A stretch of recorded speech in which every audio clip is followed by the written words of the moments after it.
Natakaroon rin sa Canadian Tire para i-purchase nato ning cabin filter o engine filter sa Honda Odyssey 2007. Barato ra din ni kaayo, no?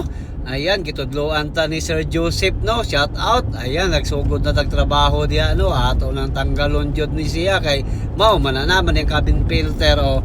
Ayan, tanggalon to mauna, o. Dugay na kayo pagting hugawa, guys, o.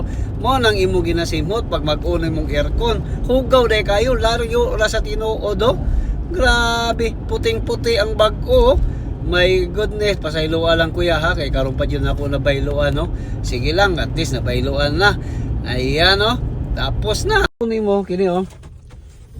Kining cabin air filter, paliton lang nimo ni is $20 sa Canadian Tire.